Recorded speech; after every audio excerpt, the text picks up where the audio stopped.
Hi, my name is Venkat Sheshareddy. Now I am going to take a topic called fundamental rights.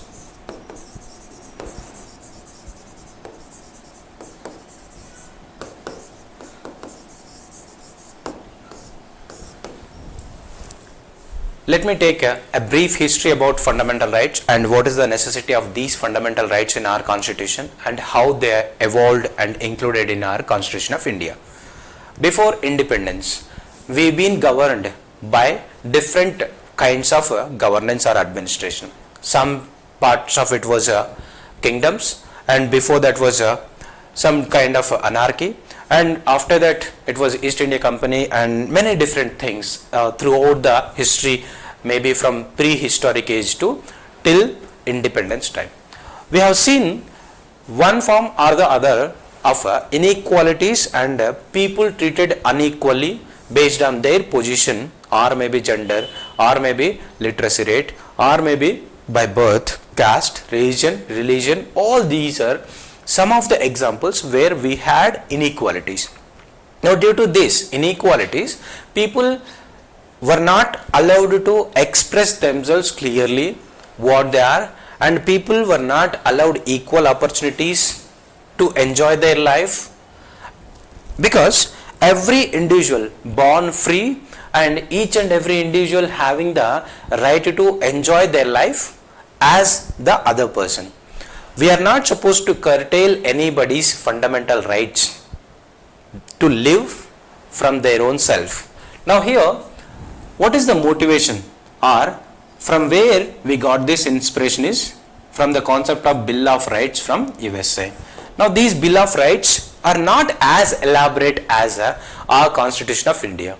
Why our Constitution of India made it very much elaborate is because, as you all know, that we are a mini continent itself. We are a mini continent, right from the down south, that is from Tamil Nadu to Kashmir, and from Gujarat to northeast Nagaland. There are many different kinds of cultures that are amalgamated in our country, and also there are many different languages, cultures, many different things are coexisting in our country. To accommodate all these things and to not have any inequalities or injustice to anybody, we had to made it very much elaborate. How elaborate our fundamental rights are? Our fundamental rights are included in part 3 of the Constitution of India, and they count from Article 12 to Article 35. These are the number of articles that we are having in our Constitution of India, and what they are doing, they are allowing each and every citizen to enjoy their dignity. First of all, when there is inequality, what will happen? It will definitely affect the dignity of individual. Because of this dignity of individual getting affected, and also not having the equal opportunity for any profession that you do or to express, then what will happen? You will not be developed. If an individual is not developed, if there is a case of not allowing the individuals of a nation to develop, then what will happen finally? It is the nation that will get affected. So we will not have any developed nation. First thing is dignity, development of individual as well as nation. If there is no development and inequalities, then what will happen? That will be threat to integrity of the nation. So what all these will be doing? Try to protect the country, right? All these are some of the byproducts of articles that are included in Constitution of India under the part 3 of the Constitution of India from Article 12 to Article 35. Now these are dignity, protecting dignity of each and every individual, and then development of the individual as well as the nation, and integrity of the nation are being protected. Now how they are protected? Because all these articles are justifiable. All these articles are justifiable. What is the meaning of justifiable or justiciable? When there is a violation of fundamental rights by the government or maybe individual. How can you say that fundamental rights are being violated? When you know the fundamental rights, you can say whether those fundamental rights are violated or not. How? Whenever you know the fundamental rights, then you can say whether these fundamental rights are violated or not. Now, how do you judge them? These are the articles that are included. And then once you got to know, there is something called Article 14 that ensures everyone is equal irrespective of their creed, caste, culture, gender, anything. There should not be any inequality. Now you understood that one law is being made, whoever are driving with the white helmets are to be punished with the death sentence. You like white color, but the law making people don't like the white color. Let us assume that they don't want, for any reason, they don't want anybody wear a white color helmet. Now if you say that, then what will happen? You have the right to choose any color, then unless until there is some rationality behind it, you cannot be restrict someone to wear that helmet. Or let us assume that people who are wearing only white helmets to be fined with 10,000 rupees. Now this is violation. Then you can go to court. You can go to court. When you go to court, court will be thinking of it whether this is a valid point or an invalid point. If court feels that that point itself is an invalid point, then the court will be directing the government or whoever make the law to be dropping that law. And the second thing is, this is against the state or government of India or maybe government of any particular state. The second way, is that only against the government, or is there any other way that your fundamental rights are to be infringed or may be violated? Yes, definitely. There are people who are snatching away your opportunities and snatching away your ornaments or products or maybe property or even your life also, confining you in a particular place. Let us take an example of, you are having a brother or maybe sister who is studying in a school. Unfortunately, it became delayed to pay the fees. Now, the school management has confined your ward or maybe your sibling in the school after the school hours. Now, this is the school management has not let your kid to go home because he has not paid the fees. Now, this school is a private entity. Now, this private entity is not letting your kid from the school to go home. Now, this is violation of the fundamental right to move or freely roam. Now, this is a violation of fundamental right. Now, what will you do? You have the confidence to go to court, and court will take action against the school. Earlier what I said? Government. Now this is the school. Is it that only towards organization, either maybe private entity or maybe government entity? No, it is not even only for that. It is even for the individual also. If any individual is beating you for unnecessary reasons or maybe asking you to be a bonded labor or maybe any other form of torture, something like that is not included or maybe included it as a violation, then we can be able to go to court against even the individual also.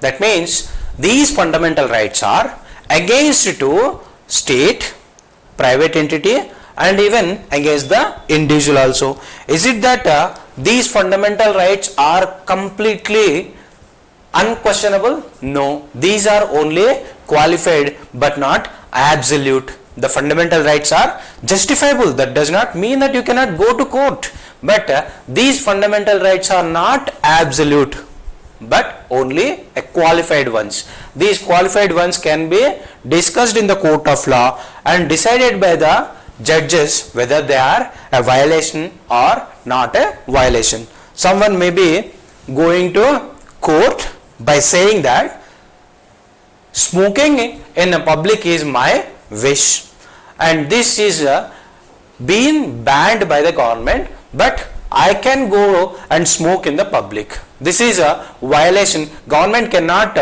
ban smoking cigarette or consumption of alcohol in the public spaces. Government cannot ban. This is my own product and I am consuming it at whatever the place, because I have the right to freedom under Article 19. Article 19 ensures you right to freedom, right to free movement, right to express.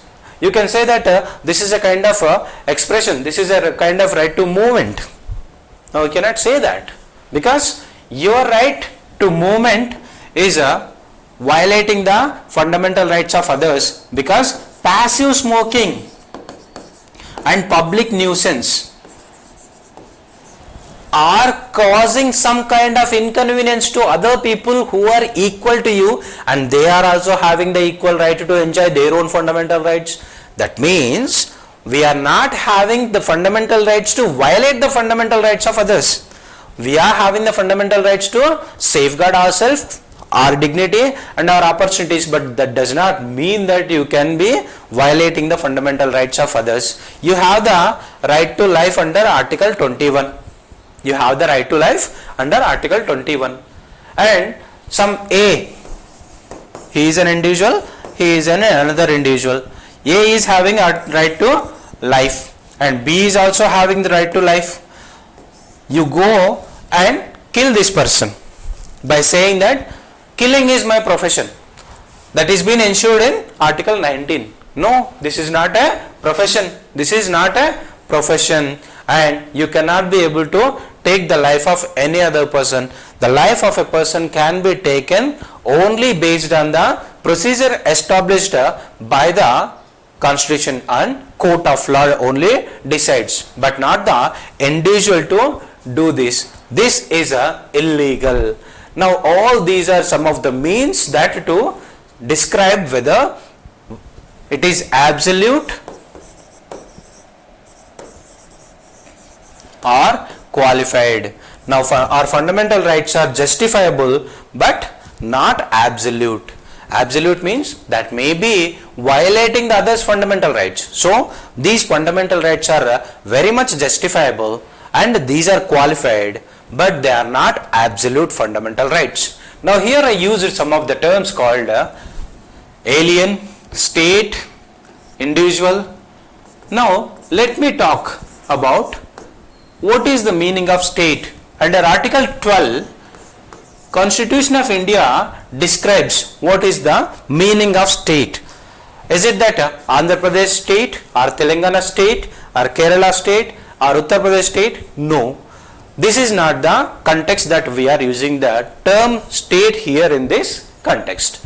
Now the state definition here is Government of India. Government of India and any other state governments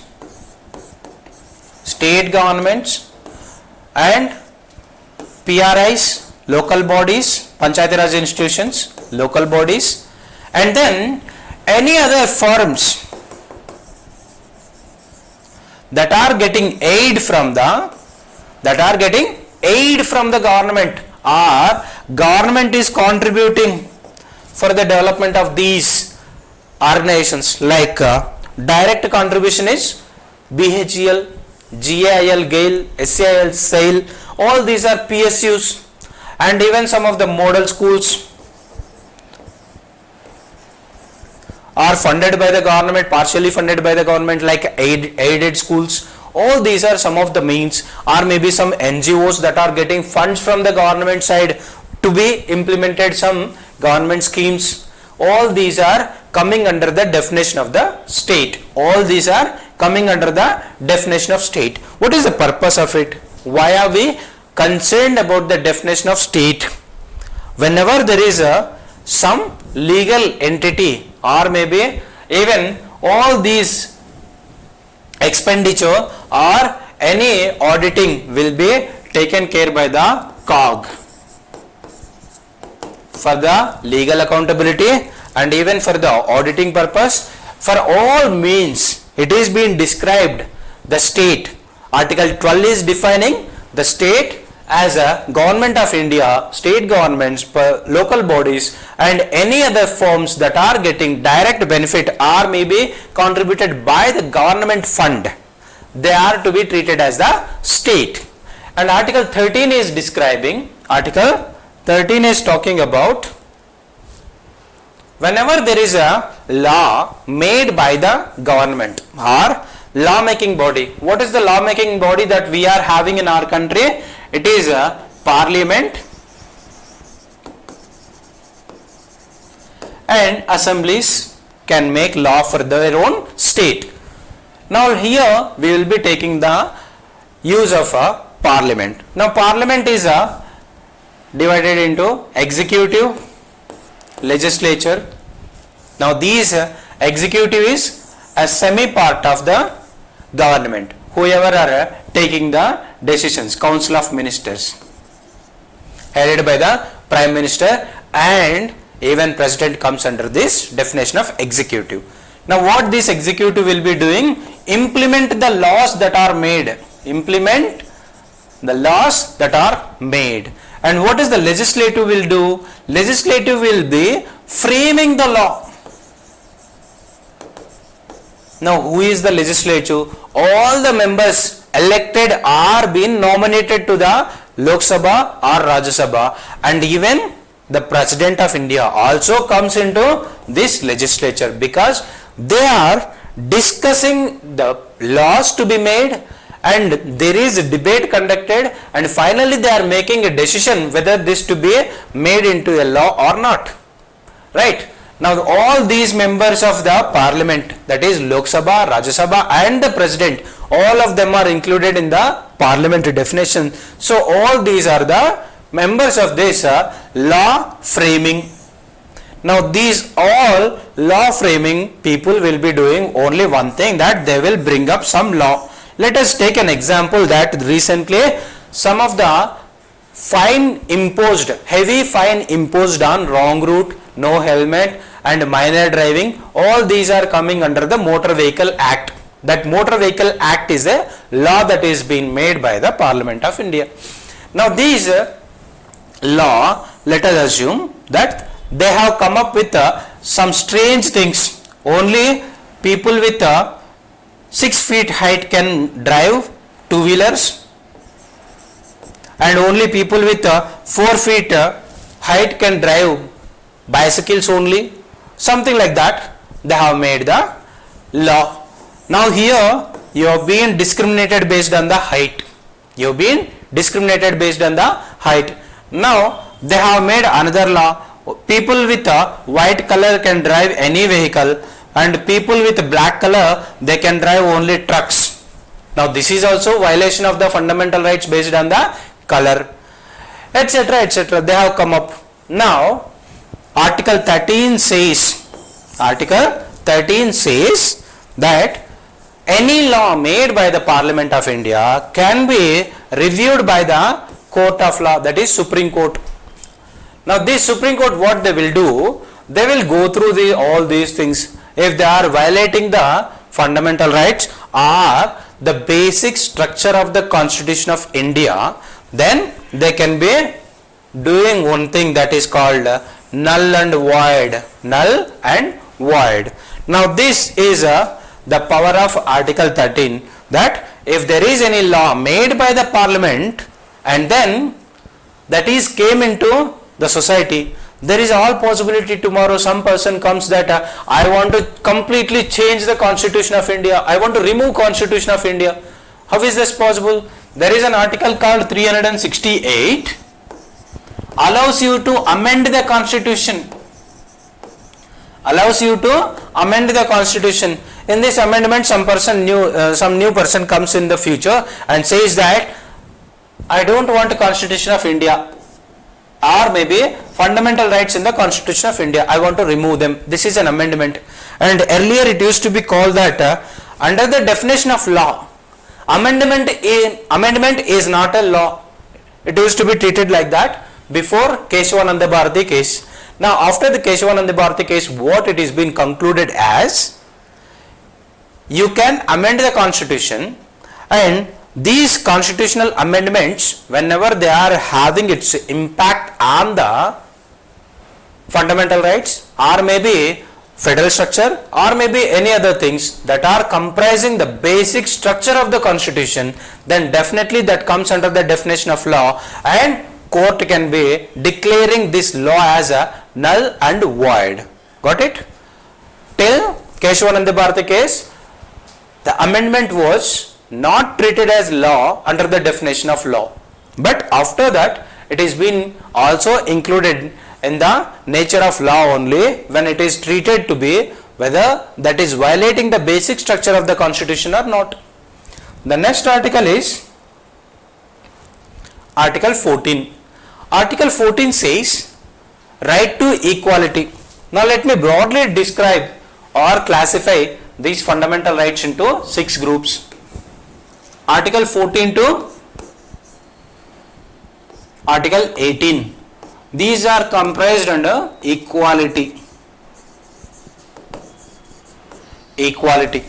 Article 14 to 18. And Article 19 to 22, they are treated to be freedom. They are treated to be freedom. Right to freedom. And Article 23 and 24, they are right against exploitation. They are right against exploitation. And Article 25 to 28, religious rights. Religious rights.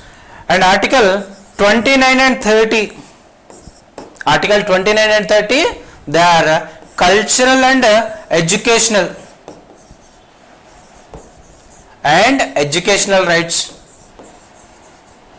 Article 31 is being repealed. That was right to property,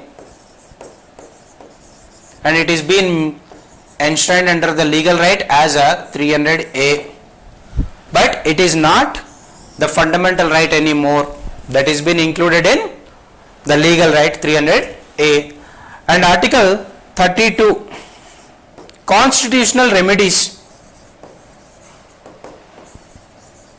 Remedies. Now these are including the writs. Now coming to Article 14, that is under the equality.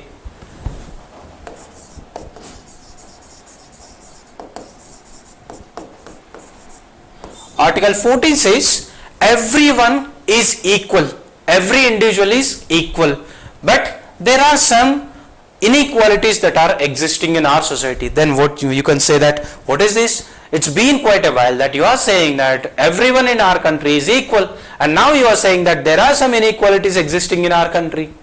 Definitely. If you think that President of India